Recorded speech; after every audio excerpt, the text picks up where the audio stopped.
Juss küpsetab Ameerika pannkooke.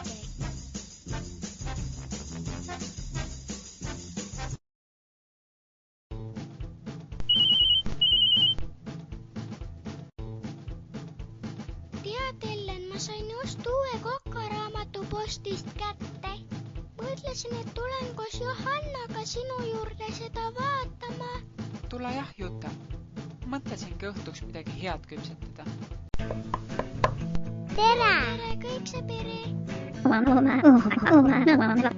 mul on kõht juba nii tühi. Teeme pannkooke. Jah, mina tahan ka pannkooke.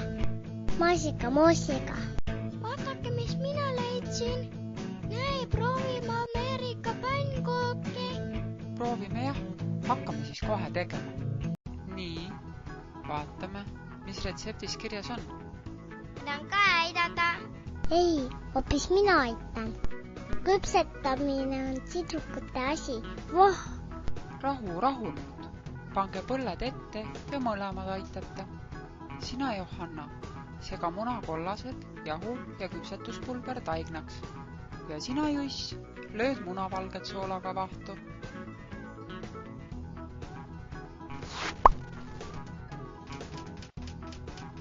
Tahame ikka rohkem segada. Aga segada on ju raskem. Sellepärast ma tahangi. Ei, sina tee vahtu. Ma ei saa, see ei tule välja. Mul on veel vahtu vaja. Oot, just las ma aitan sind. Nii, nüüd ma segan selle taigna sisse. Sina, Ellen, pane juba pann tulele.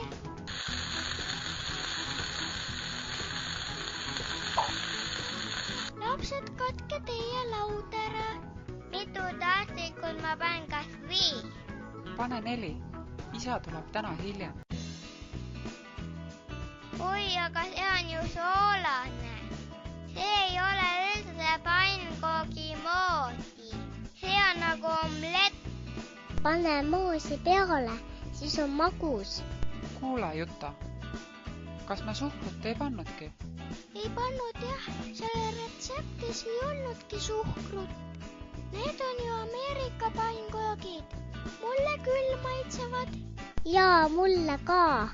Emme, tõsta mulle veel üks panul. Kuule, emme, ärme enam selliseid pannkooke tee. Aga miks siis, Juss? Sest neid ei saa üldse rulli keerata. Elas kord üks muinasjutt sai läbi. Järgmises osas.